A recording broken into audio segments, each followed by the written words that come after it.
Hey everybody, Matt Michaels, Rob Busselary, and Sin City Steve here on the Vegas Bad Boys of Podcasting.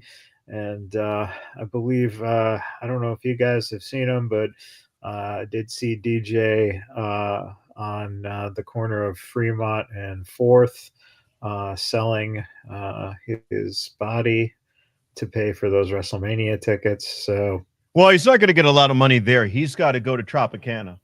Oh, shit. Yeah, you got to go to Trop, man. That's where you get the money. Yeah, but it's just a pile of rocks now. So that's kind of uncomfortable. No, I'm talking West Tropicana, where the Wild Wild West is by the Orleans. Okay, yeah. Cameron, by where the wrestling. See, that's where all the women is. What he needs to do is get his high heels going, get his wig done up, get his hair did right. Oh, girl, and he gonna look good, and he gonna be making that money. Okay, you better sell that ass. What if Cat Williams was his pimp? Ain't this some sad motherfucking shit here? Ain't no one wanna pay no premium dollars for some flabby old dude. That's fucking awesome. No, it is not awesome, sir. I thank you very much. This is disgusting, okay? People are paying money to have him keep his clothes on. Pretty much. Oh, let's see what was sweet this week. What was not sweet was DJ's naked body, sir. Steve, what is sweet this week? So then, Kat, would you say that his naked body was savory then? It looked like two ham hocks had been out in the sun for too long. Oh, Jesus. Lord have mercy. Anyway, so what was sweet this week? Well, we were absolutely balls deep into the Continental Classic tournament this week. And yeah, that is what AEW programming revolved around in December of last year. And it definitely looks like as if that's going to be what we're going to be doing again this year. I'm all for it. The Continental Classic last year was good. This year, the match quality has been as good, if not better in some instances. And especially this week, you had Kyle Fletcher and Kazuchika Okada that went out there on Collision in front of like 2,000 people maybe and had an absolute banger of a match. I mean, the match took place at a fucking Comic-Con in Columbus, Ohio. So, yes, it is what it is. But at the end of the day, that was obviously what I'm going off of because that was, we're talking about what was good. So we're going to talk about the matches. We're going to talk about the video packages. But I have to stress this. Kyle Fletcher getting probably one of the biggest wins of his career already in defeating Kazuchika Okada in an absolute banger of a fucking match. And that was just a couple of days removed from him defeating Shelton Benjamin in the tournament as well. So again, Kyle Fletcher is taking all the steps that he needs to take so that 2025 is his year. So yeah, is that a little foreshadowing? That very well might be. But in any event, yeah, everybody stepped up their match quality so far in this tournament. But those were the standouts of this week for sure. Rob, what's Shinsuke freaking Nakamura out of nowhere with a whole new gimmick. He's coming out with the samurai outfit, walking down the ring. A more deserved champ we would not have at this current juncture. He's really putting a new shine on the United States title and really, effectively wrestling and improving his style too.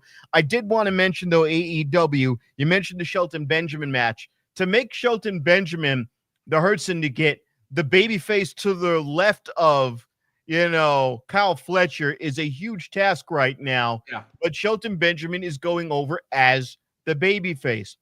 It's also interesting now that you had the Dynamite Diamond Battle Royal go on. We'll talk about that shit later. Yeah. And we got to see the return of a lot of faces. And we got a lot of people in the ring. So, people like, if we're going to have Evil Uno and guys are not necessarily dead. We're keeping some faces out in the back pocket and really using these battle royals as a testing ground to see who the fans are interested in. Let what that be. What the fuck were you watching, dude? let's get to it right now. That was the worst fucking piece of All shit right. thing that was on TV this Yep. fucking week. Well, we're gonna get well, yeah. Just steal my fucking thunder. It was gonna be fucking biblical when we got into that segment, but there we go. We just shot the load in the first segment. I handicapped it. But we were treated to some good matches on Dynamite. SmackDown, we have still a lot of great stuff going on with the Bloodline. Who they're going after is a little strange now. They're just kind of being indiscriminate. Oh yeah, we have new tag champions. That's kind of important because we took a babyface tag team and we finally had completely perversed Johnny Gargano, Johnny Wrestling, to do the low blow. No more Motor City Machine Guns. So now they're going to have to step up their game if they want to get their belts back. We're going to now see a shakeup in the tag division and make that maybe a B story, but an interesting B story, because I want to see something on the line and I want to see people emotionally invested. So that's what SmackDown did, because now you have the Street Profits emotionally invested, the Motor City Machine Guns, and of course DIY. So really good week in wrestling. Raw had some good stuff. I'm sure you've got something from Raw on your list. Well, you got to start this off. This whole list is made of Raw. Well, no, there's some things that are just. And there's a lot of Raw stuff going on with DJ right now. Yeah. Apparently so, man. Those tickets don't pay for themselves. Nope. No, Rob, you got your question answered, and it wasn't that Kofi was going to turn on, Xavier, or Xavier was going to turn on Kofi. They're both disgusting pieces of shit. And finally, the New Day is fucking heels. Thank God that, we can finally look at them and see they're just awful. You made Biggie cry.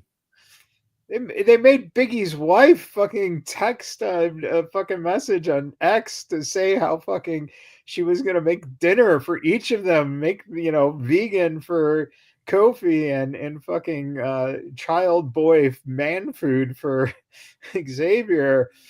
But, those guys are assholes. Wait, was she going to give him like the chicken tendies like they do for Dominic? Yeah. Yeah, exactly. Probably shaped like Goku. Yeah. He's a big Dragon Ball fan. I met him. He's a huge Dragon Ball Z fan. Well, speaking of Dragon Balls, DJ just I think made another $20.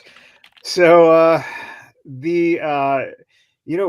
one of the things that is again very, look at the disorganization when it comes to AEW in terms of they're not putting things in place, right? You just have these things that make kind of no sense. We'll get to that, of course. But one of the biggest things that WWE does, the little shit.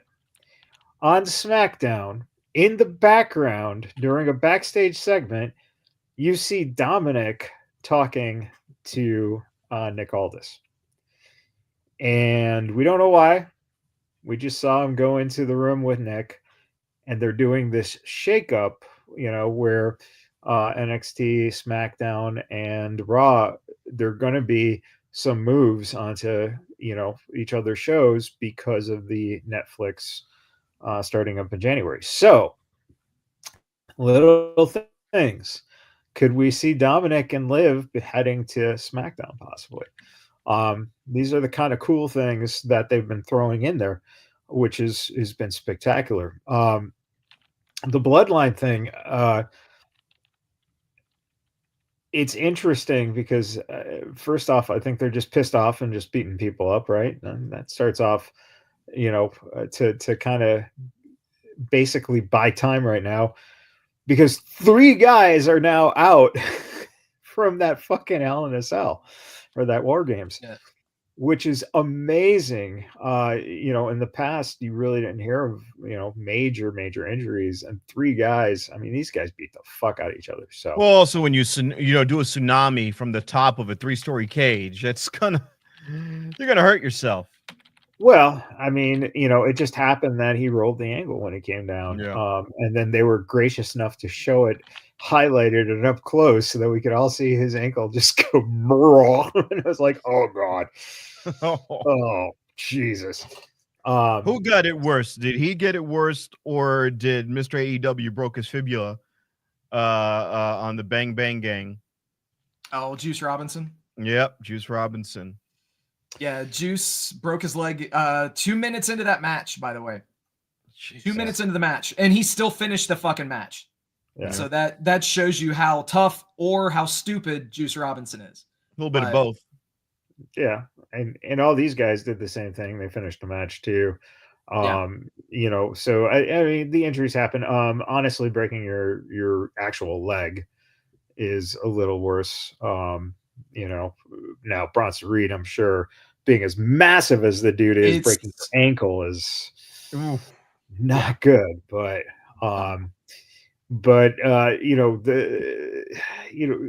there was good stuff in that. But the biggest thing this week was the NXT Premium Live event, and I'm telling you guys, fucking watch it, because it was probably one of the best fucking put together shows of 5 matches. That the whole Iron Survivor theory, the concept of the match, always kind of skeptical about it, and both of them just fucking were wonderfully done, executed amazingly. The use of the penalty box, Ethan Page. First off, the men, you had Obafemi was the surprise entrant because Eddie Thorpe got taken out, and Obafemi came in, and at some point Obafemi gets pinned by Ethan Page, gets put in the penalty box, and then Ethan Page gets rolled up and pinned, and now he has to go in the penalty box with Obafemi. And it was like watching a fucking, he was screaming, "Let me out of here." He knows he's about to get destroyed. It was beautifully done. Javon Evans was just fucking flying all over the place and doing stuff that your body should not be able to do. Obafemi is now the number 1 contender. The women's side, oh my God, those 5 women tore it up. Ren Sinclair plays the perfect I shouldn't be here type of character. Is she a heel or is she a face? I don't know. They're kind of in a gray area with that the real Blackpool Combat Club with Charlie Dempsey there. But the women just did an amazing job, and boy, they are pacing that eventual Stephanie Julia showdown. That it did at some point that match is going to be for the title, and it's fucking crazy. But I'll tell you, the NXT Underground taking down the ropes in the ring, I've always thought that they've just come up short on those matches, those blood sport type matches, and this was the first time Lola Vice and Jada Parker fucking killed that match, and they really fucking laid it into each other and made it look fucking impressive. Told the story. Trick had an amazing match with Rich Holland, but go and watch the tag team championship match. So Nathan Frazier was in the Iron Survivor match, the first match of the night, and essentially got his nose kind of probably busted open, broken, whatever. His ribs might have been a little hurt. So he was taped up and stuff. And the whole concept was Axiom was probably going to have to carry the load. And these two had so many near falls, and it looked like, of course they were going to lose. They retained. It was probably one of the best matches of the fucking year, period. Yeah. And these kids from, Charlie Dempsey's stable, they fucking showed up and impressed. So, Steve and Rob, you guys, you like AEW wrestling? This was that type of wrestling. It really was you did not know what the fuck was going to happen, and in all logical sense, they should have lost the tag titles. So, um, The one probably, show I feel guilty about not watching as religiously as I used to is TNA, because TNA keeps impressing, and then I catch it later on and go, damn it, this is the one I don't want to like double watch, because sometimes I'll watch one show and then have a video game or something else in the background. I don't want that to be. TNA should not be background, and they're underrated, grossly underrated. yeah. This week TNA had a fairly just typical television show, kind of setting up some stuff that's going to be coming up for their December pay-per-view. AJ Francis is going to wrestle for the world title. Yeah. Jordan Grace lost to Tasha Steelz. The Hardys retained against the System. Yeah. You got some interesting stuff going on over there.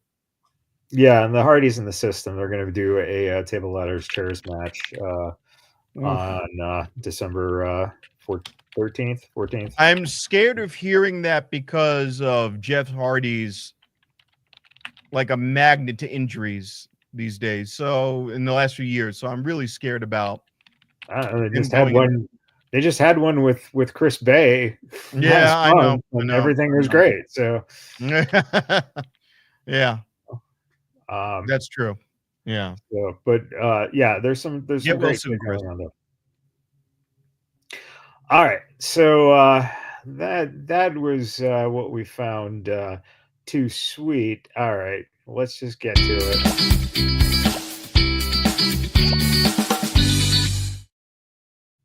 The big what the fuck's going on this week, man. All right, fucking, you know what? Let's start with Rob. Rob, what the fuck did you find? I was being nice about, that they highlight a couple. No, that big clusterfuck match on AEW for the Dynamite Diamond Ring, where we know it was going to end with people from the Undisputed Kingdom. See, it was so bad he just left, Matt. That's how bad it was. That battle royal. And here was the thing. Usually they do the gauntlet match and then they have the match right after. They just abruptly stopped. That right. I didn't understand. I didn't know. Usually they do the battle royal and then the last two guys will have a regular match. They just kind of stopped flat. I don't know if you guys got that feeling, but I was like, wait a minute. And also, here's my confused thing. If this guy's part of the conglomeration, why is he suddenly a heel? Why is Kyle O'Reilly kind of being a heel? He's the part of the conglomeration. He doesn't come out. No conglomeration people come out there to help him. He just goes out there on his own now being a heel. And the guys who were heels all the way along, they're not doing anything, by the way. Taven and Bennett aren't doing a damn thing. They haven't done anything as heels or baby faces. They're just there. And now they're following Adam Cole. And they didn't need to do all of this other bullshit. They could have just had those two guys. MJF could have just said, hey, you know what? Fuck all these other guys. You two want this? This is how you get it. I'm going to skip it. I get to call the shots. You want my ring. You two fight amongst yourselves to see who's the most loyal. And then really pit them against each other instead of all of the other fluff. But, and me trying to be positive, put some of these losers out there and see if the audience cheers for any of them. Maybe a little pop for Evil Uno, who got immediately thrown out, dressed up like Mankind, no less, with the T-shirt and the tie. Don't know what that was all about. And we use that to set up a little feud between all of the guys of Top Flight and Action Andretti and Leo Rush, who will both be off the company within a year. So, we set up some little things that will probably be lost in a shuffle 4 or 5 months down the road. We'll completely forgot about it. So, stuff happened. Served no relevance to the storyline of just setting Undisputed Kingdom members against each other, even though none of them were Undisputed Kingdom 2 weeks ago. So, Steve, what the fuck? All right, so from the beginning of this Dynamite Diamond Dozen Battle Royal bullshit match, okay, they really only established 2 people as possible winners of the match. Kyle O'Reilly. I mean, seriously though, Kyle O'Reilly and Adam Cole. That's it. Okay. And just to solidify it, they didn't give anybody else entrances except those guys. Okay. So that's red flag number 2. Okay. And then so think about this. Imagine if you were there live and you were watching this show and you saw that there's a battle royal for a Dynamite Diamond Ring opportunity or whatever the fuck, however they phrased it. Okay. Imagine that. And then you have stereo eliminations to get down to the final 2. No one popped for it because a battle royal ends with 1 person standing in the ring, not 2. So obviously everybody was just like, what the fuck happened here? Dude, but it just ended. It didn't make sense. It just ended and they stared at each other. Yeah. They were confused. I don't understand how they can consistently fuck up creative with this whole Adam Cole, Kyle O'Reilly, MJF, Roddy Strong, Undisputed Kingdom. Like, I don't get how they can just fuck that up on a recurring basis every single week. Yet they seemingly do. And they have all year. Steve, the only way they can fuck it up more is if they took all of those guys and sent them to the green door to fuck. Bro, don't give them any ideas. Don't give them any ideas. Because next thing you know, they'll be doing a vignette. The green door snap towel match. Okay. And the truth of the matter is that what made me, I think, the most furious about it was you put those 2 guys. Now, Adam Cole, like you said, he got the entrance. He does his thing where he's standing on the fucking ring apron, right?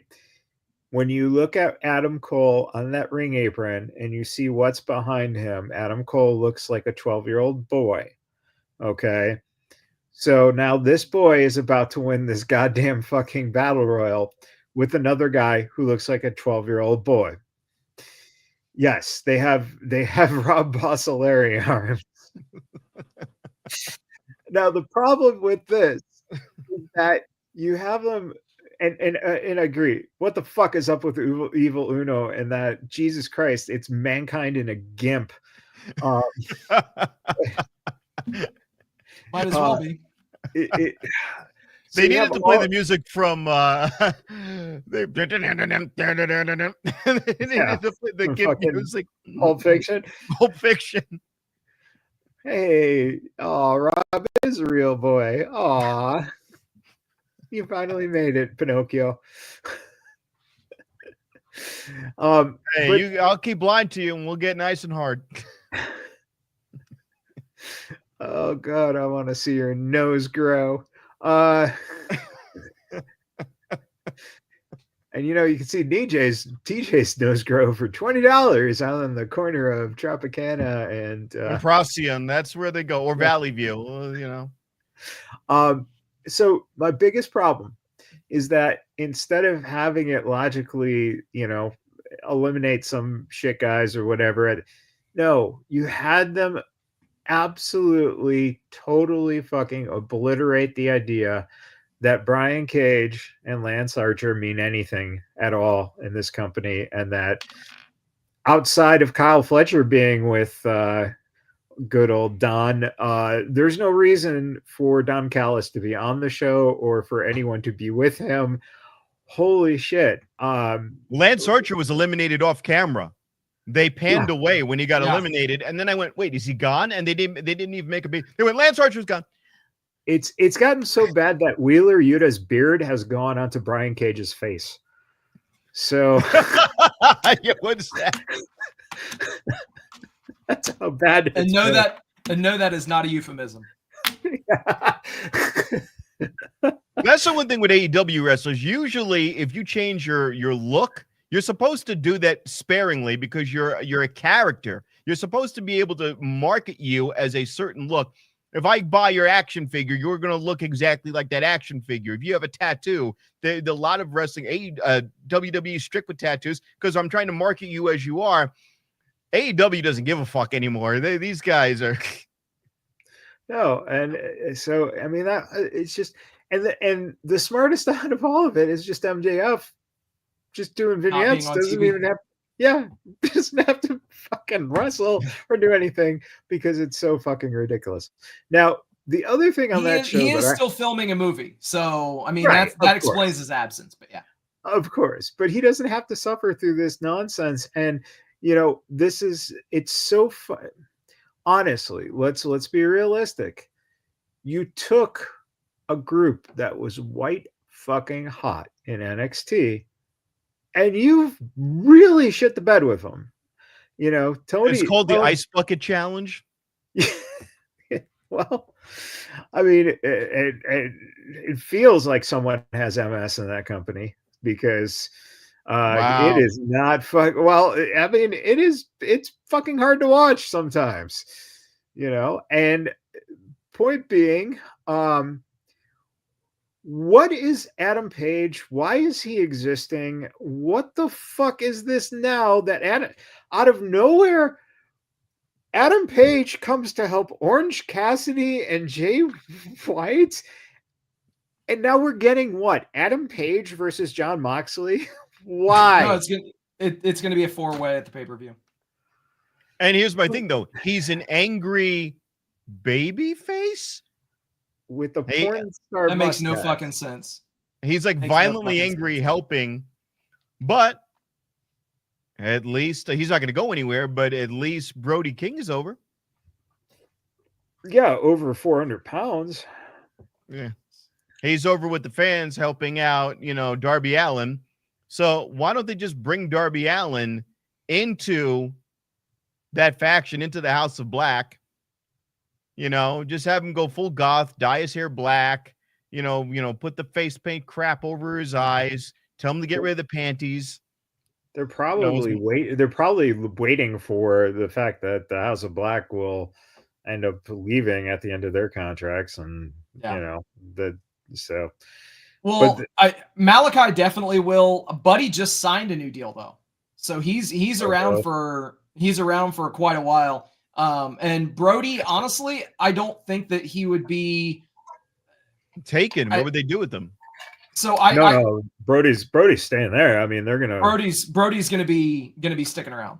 So Malachi is gonna go, and he's gonna hang out with Trips again and be pushed to the moon in WWE. It's just okay. So you get rid of Malachi, you give Darby Allin some blacker pantyhose, and you're good to go.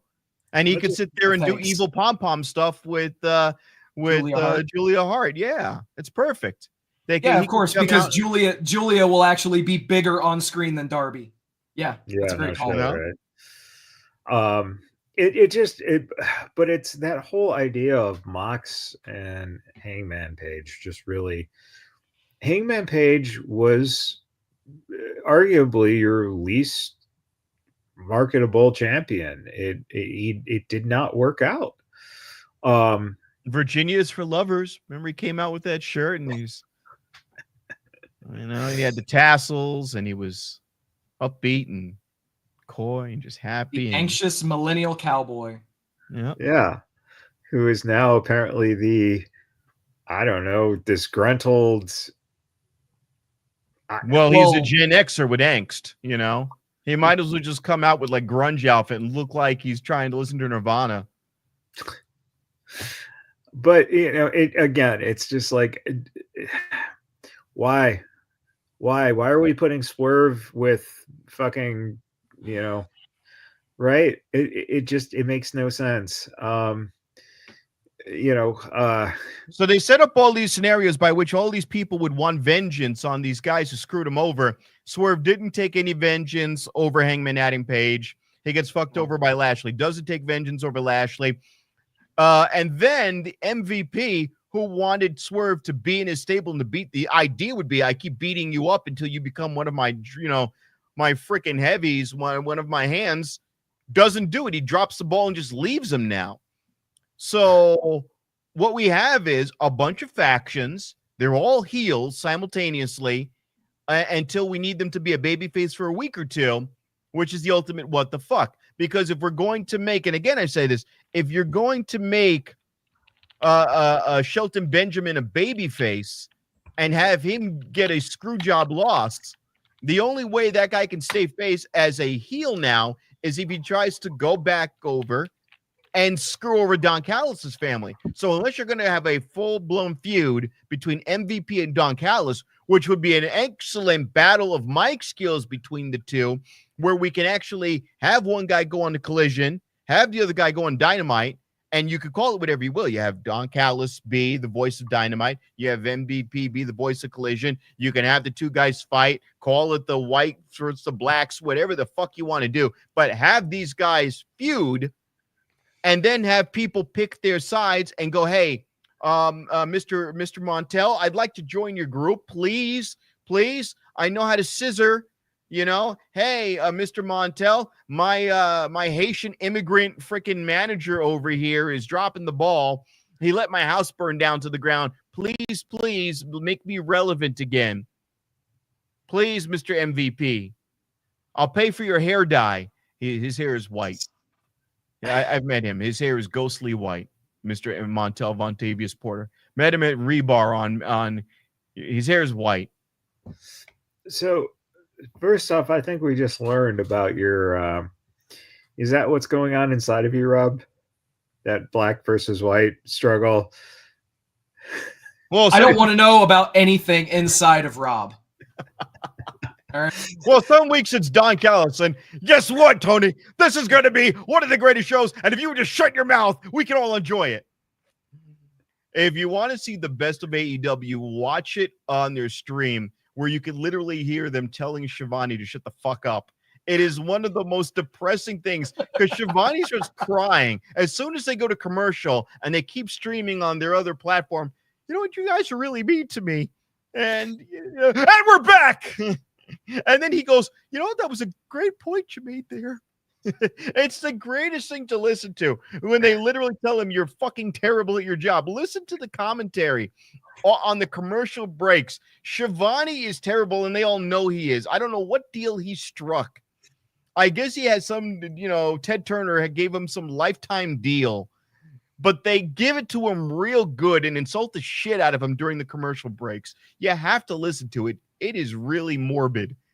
Do you not like me, Taz? I swear to God, he did that one. It's like, you're always making fun of me, Taz. And he was about to cry. It's really, I'm not being facetious. He really fucking does that. He starts crying during the commercial breaks. Well, if I had to work for that company, I think I'd be doing the same thing. Unfortunately. Well, then the funny thing is, Excalibur says nothing. He tries. Of course not. He tries to call it straight, and once in a while he'll give fucking Shivani a zinger. Well, you'll get one of these right. They'll keep throwing zinger, and we're back. And listen, because then he'll go, "Wow, that was a great point you made," because he knows he doesn't have any fucking commentary skills. He's one notch below Michael Cole. I fucking hate Michael Cole. And we know how much you love Michael Cole. Things are about to get broken. Oh, God. They're coming out in their regular fucking costumes, you piece of shit. Stop fucking teasing. For everything you're giving Cole, let's just say this SmackDown, when he got in the car with Kevin Owens, he redeemed himself. Everything, yeah. He redeemed himself. It was fucking... It felt like you were watching a fucking Scorsese film where he was about to get hit by the mafia, man. It was just... Could we?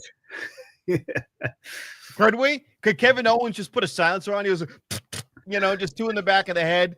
Then he just walks out with some cannolis and shovels them in. That would be great. That would be fucking great. Michael Cole. And then Pat McAfee runs in crying. Oh, no. That'd be great. The beauty of head in Pat McAfee's bed. McAfee wakes up with silk sheets, and there's Michael Cole's severed head. Be great. I think the beauty of him getting...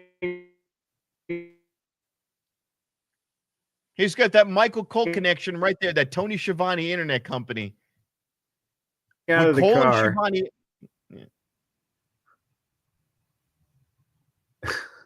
Yeah. Yeah. you know, Yeah. pretty soon you're going to be on the street corner trying to get some money for your better internet connection. Go, you there, DJ? Hey, you want some of this? Hold on. Oh, Let me get right. that ain't the money ain't solving this shit. Unfortunately. No, we need a new house that doesn't have an obstructed fucking whatever that causes the fucking interference. You know, I would go I'm to gonna drive down Verizon. Vegas. I'm going to see a big satellite dish on the top of your house. It's going to look like the shit they use to protect the Death Star. You're going to see a massive satellite dish. And DJ's going to be walking out in front of it. Hey, yo, man, $20, man. Just 1,000 more of these, and I'll get to pay for half of it. Cannoli. Cannoli is code word for what DJ is offering. So, hey, officer, man, I'm just selling cannolis right here, man. $20, Cannoli. man. Just let me in the back seat, and you get to have the cannoli. It's cream filled. Hey! Oh! Hey! Remember that joke to you, Shivani? I've got Tony in my ear feeding me the. They tell him that it's a cream filled. Yeah, it's a good joke, right? Hey, Tez. Hey, Excalibur, do you like that joke? Speaking of,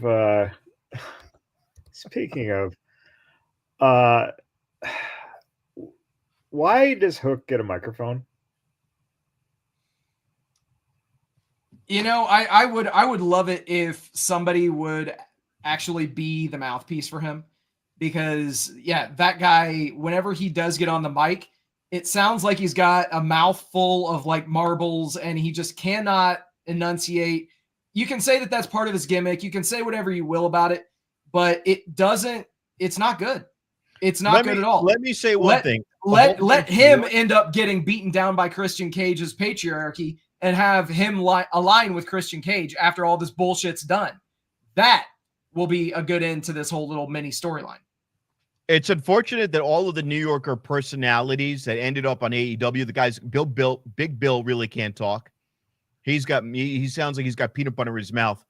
You know, a wise man once said, Chris Jericho, that a bird in the hand is worth two in the bush. And it's like fucking hooked on phonics for fucking Brooklyn people.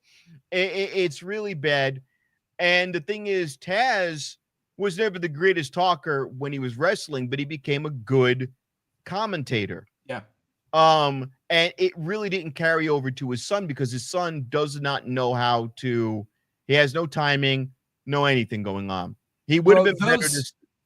Those Taz promos from old ECW, though, those were fucking fire. So he was in his pocket there. It was when he went to WWE that miraculously he couldn't cut a promo. But continue, man. I didn't mean to stop on you. No. I did it too early.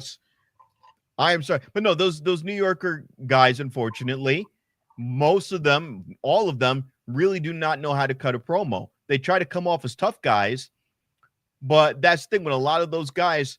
Go watch any of those Scorsese movies. A lot of the guys who sound like that are sitting in the background. A lot of the guys like that on all of your Soprano stuff, they never freaking speak. Christopher Moltisanti, he said two things. I thought you said Spider, don't get a drink. That's what they all sound like. So don't give him a mic. Have somebody speak for him. He should have stuck with Jericho. He should have been given a lower belt and have other people fight for him. Okay, that's why Ricky Starks was a tag team. Ricky Starks is doing a lot of the speaking for Big Bill because Big Bill couldn't do it. And of course, we can't have Ricky Starks on TV ever at all. Yeah, and why? And what the fuck is Jericho doing? Dude, we got a whole nother show to talk about that shit. The Hammerstein Ballroom. Hey, I do have to say though, having Matt Cardona in the AEW, I hate to say universe, but like it in ROH, hopefully that does get him some more TV time where he deserves to be. Matt Cardona is such a criminally underused guy, and I don't understand why he's floating in a sea of mediocrity and obscurity right now. It doesn't make any fucking sense to me at all. Well, so for him to challenge Jericho at Final Battle is great. No, but Cardona, that's by his choice. That's all his choice. Mid Cardona. He's making so much fucking money by not being with a company and being able to do whatever the fuck he wants. It's all choice, man. And then when he feels like he could just bang Chelsea Green on, some of the times where their tours their end and everything lines up because that Roadhead, he's good, man. Did you just say he's good at Roadhead? No, he's getting that Roadhead from Chelsea Green. Oh, I thought you knew something that we didn't know. Oh. Well, sometimes they didn't have to invite Piper Niven in, so give you the old Niven. Rob, you are a fan of Lexi King there. He wasn't on the premium live event and cut a promo where he was talking about how he wasn't on the event, didn't make the Iron Survivor match, and but still showed up in Minnesota because obviously his dad's connection to Minnesota, and so it was fucking great. Yeah, it was one of the best promo things he's ever fucking done. So you might want to catch that shit since you can just throw on the cock and strap it on and check it out. Strap on the cock, huh? Yeah.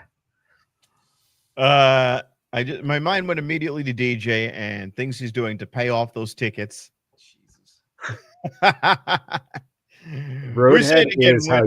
Roadhead is how you test his chiming skills. Yep. I'll tell you right now, I'd probably die. Somebody offered once, and I was like, I'm on Route 93 in upstate Nevada. I don't want to take a chance. It's not worth it.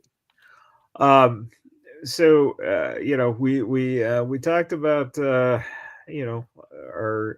two sweets, our what the fucks. Let's do a little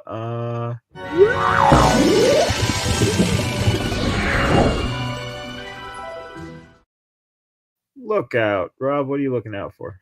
I've called this a few times, and they really took a swerve. The New Day. How do you now have these guys as heels? Who do they go after first? Because it's open playing field for them. And do you incorporate Big E? I'm under the impression that he is genuinely never going to be medically cleared. I was really excited at the prospect of him coming out as a manager. That segment where he said, I'll come out every week as your manager. Everyone in that arena was like, yes, this is what we wanted. I was fist pumping the air. I'm like, that's what I've been waiting for, is to have a unified New Day, him coming out with them. I said that last week. And now it's an open playing field. I want to see who they're going to challenge first. And I want to get some belts on these guys ASAP. All right. I want them to be the best heels. Have them go after all of the guys in Judgment Day. Get those belts. Judgment Day, for that matter. They've driven the wedge between Dom and Finn Balor effectively well. Finn Balor is not happy. He needs to just go off and get out of the Judgment Day. It's about time they dissolve the Judgment Day. Well, like I said, we might be looking at it because of the fact that Dom was talking over with all this. So yeah, might not be too far off here. The interactions between Finn Balor and Liv Morgan, it makes me wonder if behind the scenes, if they really were not gelling behind the scenes or as had enough chemistry as a group. But it is interesting to see, because then what do you do with Carlito? There's a lot of other elements there, but I do want to see the Judgment Day dissolve. It's been going on. It doesn't have that same staying power to me as anyone in the company is going, God, what are we going to do with Carlito? Oh, Well, I mean, fuck. I'm just saying, like, how long before he shows up at TNA with like a pear? And like, oh, you can't use the apple, buddy. Calm it down. Los Carlitos, all right. But so you got that. DIY, very good. I'm more interested in Shinsuke. I'm very interested. I like the promos. I like the new entrance. If you're going to go full on with the Japanese culture element to it, I didn't care for the Mist, but fuck it, he is on fire right now. Strap a rocket to him. I would almost want to see him eventually go into the IC realm eventually, within 2025. He's just really good. But you know what it is? He's the IC belt and the US belt are the same thing, just on different shows. Yeah. Well, yeah. I'm sorry. One can only be defended in the United States. The other can be defended on other continents. I once in a while I go old school and I'm thinking like the way it used to be, where that was like, but he's made it super goddamn relevant and he's put a great shine on it. I love it. I love what they're doing with him. For AEW, there's nothing to look forward to.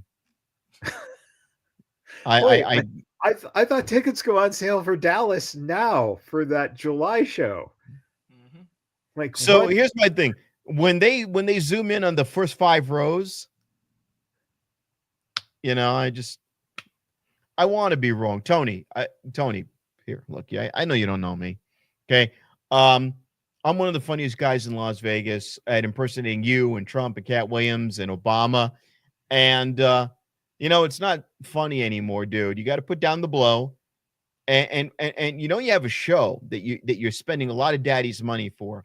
Okay. You're not Elon Musk. Okay. No one's tapping you to run any of the, governmental bodies. And you've never put a rocket into space.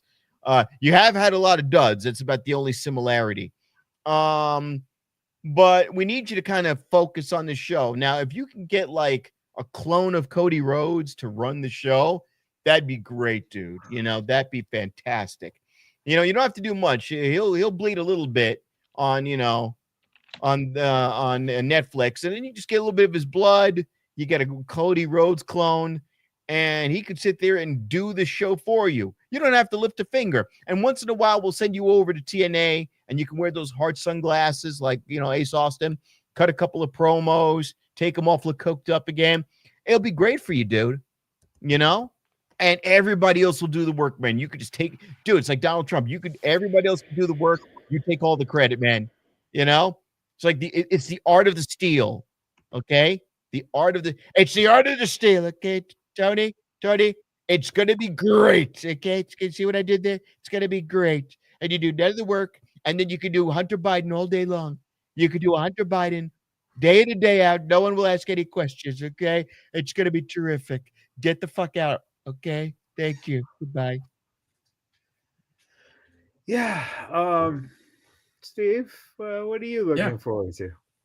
So I have to disagree with you, Rob. There's quite a bit to look out for in AEW. Okay. Realistically, I know that I mentioned the Continental Classic to kick off the show, but of course that tournament is going to end at World's End. As of right now, Kyle Fletcher leading the Blue League, Daniel Garcia and Kazuchika Okada are in second, tied for second with 4 points. Over in the Gold League, Claudio is actually leading the way with 6. And then you've got virtually everyone else in the league except for Commander with 3 points. So, if you look at the people who haven't gotten a single point in the tournament, it's Mortos and Commander. If you were to actually, look at the list of the names in each side, which guy is going to be the job guy in each tournament? You would easily be able to tell that Mortos and Commander would be eating pins for everyone else. So outside of that, though, they have changed. You know who's eating a lot of pins right now? That. He's down on Tropicana. Jesus. It took him a while. Good God. Hey, check out the surprise roll-up. We just got code here. Go Wrestle Rangers. A lot of Mr. schoolboys. Mr. Speedball, Mike Bailey, what do you have to say about the current state of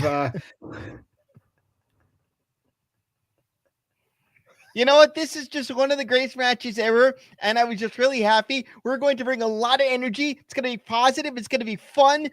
Go AEW TNA. Yeah. God, I can't wait until we show him some of this footage and he kicks the shit out of you. It's going to be so great.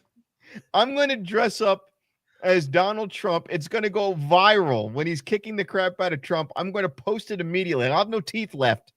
You know, Trump's going to see that, deport his ass back to Canada immediately. I'm going to be like, God, deport him back to Canada.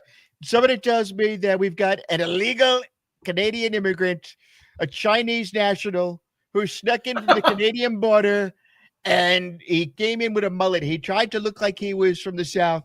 We caught him right away, and he's going to be extradited back to Little China. Okay, not Big China, Little China. That's where he came from. He came from Little China. Steve, what else are you looking for? Yeah, I mean, how do I even follow that shit? Regardless, I want to see how the Continental Classic ends up. And then, as we kind of referred to earlier, we're going to get the four-way match at World's End between Moxley, Orange Cassidy, Hangman Page, and Switchblade. You know, I can only hope that some decent things come out of that match. And who knows, maybe we get a Christian Cage cash-in after that shit, and this whole Moxley storyline can go away. Oh, wait, that's right. We already know how this shit's going to end. And that's with Darby Allin winning the world title off of Moxley at Revolution. So, I mean, this shit's going to go on at least until March. Outside of that, will he get golden pantyhose if he wins? Probably. But you know, that'd be somewhat out of character for the guy, because I don't think he owns any other color of clothing besides black and even darker black. But well, outside of that pretty pink little fluffy hoodie that he loves to wear, outside of that, realistically, I do want to see what's up next for Swerve Strickland. I mean, this guy had the world championship and then gets squashed by Lashley, and then he's faded into obscurity and mediocrity, and there's no real path for this guy. I mean, at least have him doing something. Yes, he squashed Max Caster on Dynamite, but again, that's Max fucking Caster. What do we do? What are we going to do with this guy? So hopefully they have a plan for him, but you never know. Yeah, we'll see what happens with World's End, but yeah, they have laid the pieces. And I do have to say, I'm looking forward to seeing more vignettes. They did run a vignette for Bandito, which I thought was extremely well done. But again, they're kind of tiptoeing around, a formula, but they won't just commit to doing the shit that's worked over on the other channel.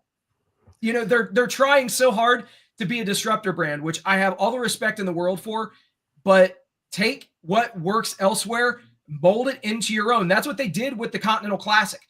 The G1 tournament was the most prominent round robin tournament in professional wrestling. So what did Tony do? He took something, brought it to AEW, made it their own, gave it a brand identity, and it's gotten rave reviews from the people that have actually, given it a shot and watched it. But why can't you do that with anything else? Why can't you do that with anything else? Maybe developing your characters. I mean, we're starting to see things, but again, they're just tiptoeing around it. They're not committing to actually building characters and launching narrative-based storylines. And this is the one thing. When we did this with It Tony is commitment Storm, issues, Jamie. when we had Tony Storm, we had a genuine character. We had somebody that took and crafted a character, and we replaced her with a watered-down version who was trying to be her. Then they abandoned that. And now the thing is, she's just not trustworthy. Mariah May's character is, I'm not trustworthy. Hey, bro, you give me Mariah May and Mina Shirakawa on TV, I'm watching whatever fucking channel it's on. I don't give a damn. So, right, but then what do you do after that's over? If you give it to Mina Shirakawa, it's going to be very difficult for. Oh, I would. Anyway, But yes. what do you do after that? No one knows. really no one fucking knows, because they've proven themselves to be so unstable with anything to do with creativity. You had the Camille Mercedes storyline, which was doomed from the beginning, and they chose to keep on pushing that shit out. And eventually they just said, fuck it. And supposedly Mercedes was actually the one that put the kibosh on that. If rumors are true, we all know how the internet works, but it's ridiculous, man. We also know how Mercedes works, so don't put it past her. I didn't listen. Listen, this past Collision probably saw more character development than the company has ever seen, and that's because they were in a cosplay hall around people who actually have characters. Dude, they ran vignettes. They ran fucking vignettes. They're doing vignettes at the start of every show to get people caught up on the C2. Why don't they do that every single fucking week? Take the first 3 minutes of your show and run a video package on what happened the week before to get people caught up. Have product synergy across your shows. We've been screaming from the rooftops for years on this shit. They're starting to do it, but like I mentioned, they're not committing to the shit, and it's so frustrating. It's so frustrating because they've got the formula, but they don't take the step. The thing is, they constantly tease bigger possible payoffs, and then not that they have a bad answer or a bad ending, they have no ending. They have no endings. Why do we have a guy with, again, I'll say it again, it's another week, and Moxley's angry, and Marina Shafir's got a suitcase. What's in it? When you have a suitcase in wrestling, there's supposed to be a contract in it. You already won. Why do you need a suitcase? And you should be leaving us a trail of breadcrumbs as to maybe why you have this. Because Rick Rude used to carry the suitcase for the DX when he was with them, but they can't afford a Rick Rude type, so they just made China carry the briefcase with, triple Mox. And why did you have Darby Allin try to commit vehicular manslaughter and then drop that immediately? Maybe they bring him back. Maybe he's not gonna win the fucking belt unless Sting comes out with a baseball bat and runs interference. But the vehicular manslaughter got dropped because the charges weren't brought up. Come on, Rob. No, but that's what I'm saying. It's really just too many things happening and no payoff. So that's it. Jamie would have wrestlers in gimp suits and dog collars if she designed characters. Oh, wait a minute. That's what all of the women look like when they go to fucking Crown Jewel. They got them all in leather outfits.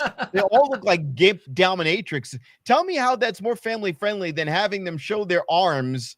Like, what the flying? Really? This is these. I swear to God, these guys have. It's not about any values. They're really fucking sadists over there. And then this is where they're getting off. You know how many loads were dropped over there in Saudi Arabia when those women all came out like gimp costumes? Good Lord. Okay, that's probably about as many as been dropped on DJ within the last 45 minutes. Do you think he's got does he carry one of those little thermometer things where he just every time he just pencils in with a little magic marker a little bit closer? Oh my God. Or is it like an all black backdrop and he just keeps doing a little white out in there each time? I don't know, but WrestleMania has definitely got to be worth it, because if it's not, I don't think he's going to make it to that freaking one-on-one, golf outing with the Miz. He's going to be too tired. He's going to be shooting those freaking things from a fucking wheelchair. Or don't worry, it's not the Miz. Remember, it's the Zim. So yeah, he won't. His eyes won't be looking straight. They'll be crossed. So he'll think it's the Miz. My name's the Miz, and I'm good. Something to look out for is Saturday night's main event. This coming Saturday, the 14th, and we get to see Mr. Ventura do his, I think, 24th or 25th Saturday night's main event. So to see the body back, the Minnesota ties this week were really good. Tiffany Stratton getting a win in Minnesota, seeing Ventura there. Lexi King, mentioning being in Minnesota. Kevin Owens not wanting to be in Minnesota ever again. Very, very good point. Good guy. Good guy, that Kevin Owens. I like him. But you know what? One thing we didn't give credit to is Cody Rhodes and fucking Chad Gable. Holy shit. SmackDown. Yeah. And again, you know how it's always like, oh, well, it's the same guys facing each other and blah, blah, blah. You get something like this and you realize that's right. This is, and their promo on each other. Shorty G, well, you're looking at Stardust. It's like, this is great. This is exactly what needs to happen, where you have the growth of, again, they don't have to be major players, but Chad Gable has given so much life into these different stories that it's just wonderful to see a guy like him who shouldn't be a heavyweight champion. I don't even think he really needs an IC belt or anything like that, but he is definitely a guy that you could put in the ring with someone, but you can also put a mic in his hand and he could carry himself, and it makes sense. I think that's very just telling right now that you can just have some fucking great matches, but you can also have great setup to the matches, and that's why it makes sense, as opposed to just all of a sudden having some guy come out who's oh, wow, it's so-and-so from Japan, who 90% of your audience who, if they It's tune the in next Stone week, Pitbull. It's the oh God, look at him chop. He's chopping. Hold on, we're back from commercial. And the Stone Pitbull, Ishii. Sometimes they say Ishii or Ishii. They don't know what his last name is. It's been like fucking year and a half. They still don't know what his last name is. He's finished his run, right? He's going back to Japan now, right? I believe. Yeah, and he did his job for Jericho, so now he's going back to New Japan. Yeah. So which again, we're going to see what the new year looks like in Japan with some of the things that both companies are going to be doing with Japanese companies. It's going to be interesting, and we'll see if Kenny Omega can make it through 2025. Yeah. And if not, oh, don't worry, he's got Hangman Adam Page right there to come in and step up. Would it be messed up if right after Kenny Omega's first match, the commercial break, that first one would be ulcerative colitis commercial? Do you have to keep taking breaks to the bathroom? Do you have to stop midway between a match? Yeah. Oh, well. All right. Let's get to the final little thing here.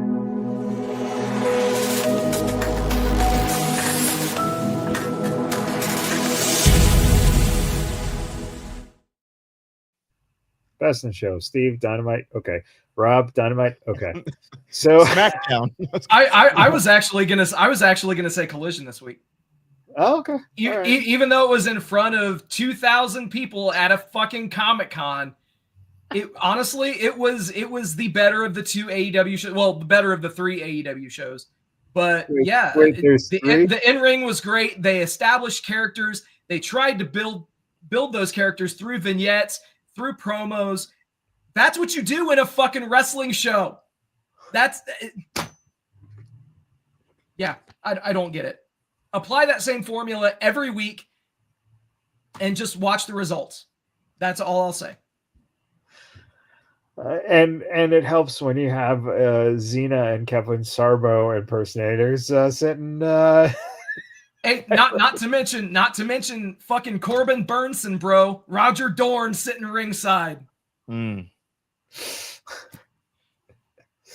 Yeah, unfortunately, he had to go to Lou and say, "Is this in my contract? Do I actually have to do this?" Do I have to be here? Rob, so SmackDown for you? Actually, I just thought about it. Raw gave us that great New Day segment on with the other matches, so I'm gonna go Raw. Yeah. And NXT by far, like I said, seriously, you guys need to check out that show because again, 2 25-minute matches with the Iron Survivors. Okay, that book ended 3 matches, and I think the pay-per-view is just under 3 hours. And I'm telling you, the Minnesota, the atmosphere, the arena was perfectly picked. It just really worked. Everything on that worked, which is amazing since, when you think about it, really the idea of this brand kind of building, and it's becoming its own entity, which it's not much of a feeder program as much as it is kind of that now. Vegas exclusive NXT January 7th in LA at the Shrine. There you go. And I think they hinted at that. They did on the pay-per-view because Tiffany confronted Ava and almost basically teased that it's going to be Tiffy time, possibly for Roxanne or Stephanie, whoever wins the championship.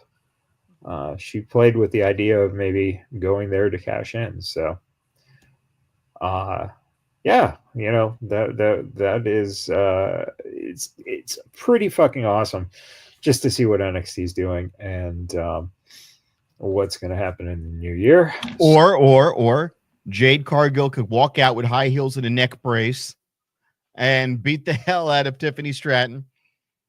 Take the the briefcase and take the money from the winnings and go get a doctor. Or she can walk around with Triple H and hit people with the briefcase with nothing in it. So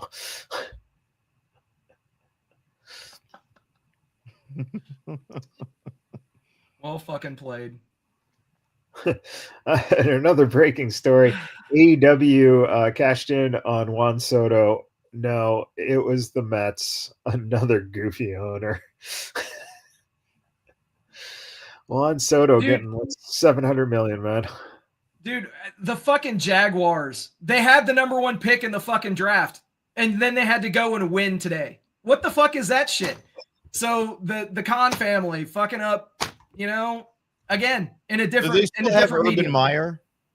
No, thank God. No, he's long gone. No, good. That fucking idiot. And Rob, fidgeting with the cord is how you break it. No, I believe that's something DJ taught you, right? When he had you fidget with his cord. Jesus. If you think I'm going to get him there, you're fucking mistaken. So, yeah. I'm whoring myself out online with fucking Cameo. So if you'd like to see me be Donald Trump on Cameo at Boss Comedy, BOCE Comedy, and hell, I'll do whatever you want. I'll leave any kind of message you want, man. If you want Donald Trump, I can make it very intimate. I'm You sure know, you can. obviously you kind of push the Trump there, but one of the things that I think that anyone who listens to a wrestling podcast should be kind of interested in getting Tony Khan to give cameos to Oh some of God, those. well, I got to get a Tony Khan wig, but okay. So God. we're looking right now into having all of the seats filled for All In Wembley Arena in Texas. It's going to be one of the biggest gates that anyone's ever seen in the industry. And Tony, what do you think? I think it's going to be a great match. This is going to be huge, and this is where they tell me the best come to wrestle. Yeah, shut up. Anyways, this is going to be one of the greatest matches ever, and we're going to have Tony Storm come back and wrestle Jade Cargill for the men's world heavyweight belt. Back to you, Tony. That is the best Chris Jericho promo I've ever heard, because that sounded exactly like his goddamn promo this fucking week. That fucking promo. So hopefully people understood that was all deliberate and intentional, right? Mhm. Like, Yeah. okay, because obviously referring to New York as Sin City and the Big Easy and all that shit. Yeah. Obviously, because I saw some shit online where people were like, "Oh, what's he doing? He's fucking the shit Fucking up." up all the No names. shit. He's Yeah. doing it deliberately. You fucks. Yeah, I don't Yeah. understand how. Yeah, it was like This for the split second, but then you're like, oh wait a minute. This whole character has been deliberate and making fun of everyone who watches Everything. the product, and he's just genius for doing it. All right, Rob, final words, since you already plugged your cameo. I will have a proper time, but I will have a show in January to be announced on that date again. And yeah, reach me on Cameo, and if I have anything coming up, you'll find it on my socials at Boss Comedy. Okay, and Steve, would you like to tell us about how great the troops are, and how anyone listening can get some PP? Absolutely. Thank you guys for hanging out with us. As always, thank you for liking, sharing, subscribing, doing all the stuff that you guys do. We appreciate each and every one of you. Also, very special thank you to all the brave men and women serving this country, whether you're doing it on lands foreign or domestic. Thank you for doing what you do so that we can do what we love to do. And last but not least, repsports.com, reppsports.com. Go there for all your pre-workout, weight loss, and general energy needs. Again, repsports.com. Use promo code Vegas at checkout and save yourself 15%. That is the brand that DJ uses to, storm through the night, man. He can just hunker down, and it gives him all of the energy and stamina needed to pay off those tickets and hit those streets hard. Listen, our boy, is probably out there right now in his high heel slippers, all fuzzy and white. You know what? I hear his kid wants to go to college too. He might be out a little longer than we thought. He might not even be able to make it to Mania. Yeah, no, he's going to be in county. Come on, guys, man. Maybe he'll see Dom there. Oh, shit. If DJ comes back to the show with a couple of teardrop tattoos.